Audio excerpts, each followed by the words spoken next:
dalam pikiran saudara ketika mendengar ayah dan anak, bapa dan anak?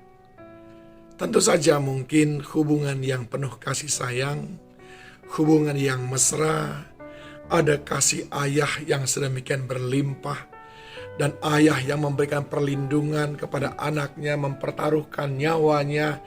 Ayah yang penuh belas kasihan, apa saja yang diminta anaknya akan diberikannya. Saya tentu tidak menyangkal itu dan itu benar sekali, tetapi itu tidak utuh. Sebab apa? Pertama, ayah yang baik, bapa yang baik. Alkitab katakan begini, dan sudah lupakah kamu akan nasihat yang berbicara kepada kamu seperti kepada anak-anak? Hai anakku, janganlah anggap enteng didikan Tuhan dan janganlah putus asa apabila engkau diperingatkannya.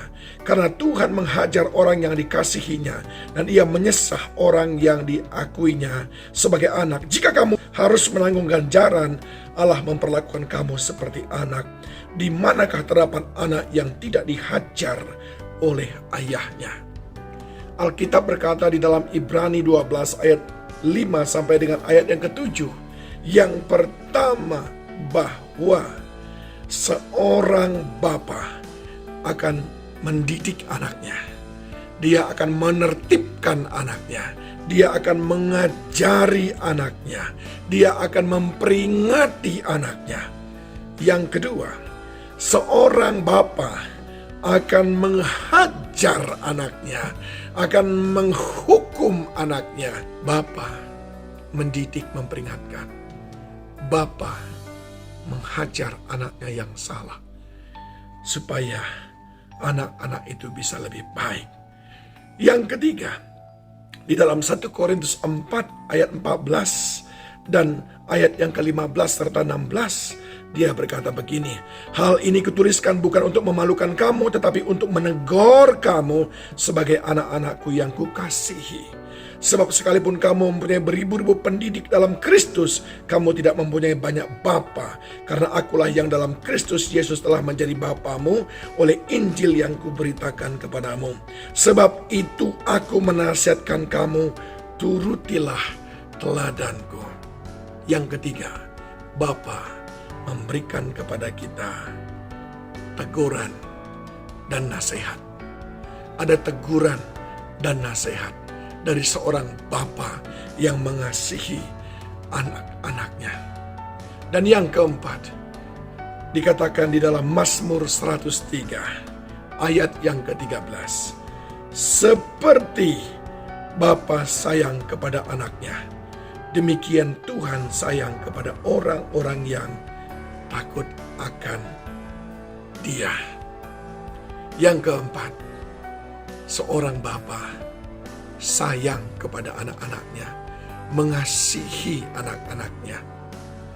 Yang kelima, yang terakhir, seorang bapa dalam Matius 7 ayat 9, 10 dan 11. Adakah seorang daripadamu yang memberikan batu kepada anaknya jika ia meminta roti, atau memberi ular jika ia meminta ikan? Jadi jika kamu yang jahat tahu memberi pemberian yang baik kepada anak-anakmu, apalagi Bapamu yang di sorga, ia akan memberikan yang baik kepada mereka yang meminta kepadanya. Seorang bapa tempat untuk mendapatkan semua yang baik. Seorang bapa adalah yang penuh kasih sayang.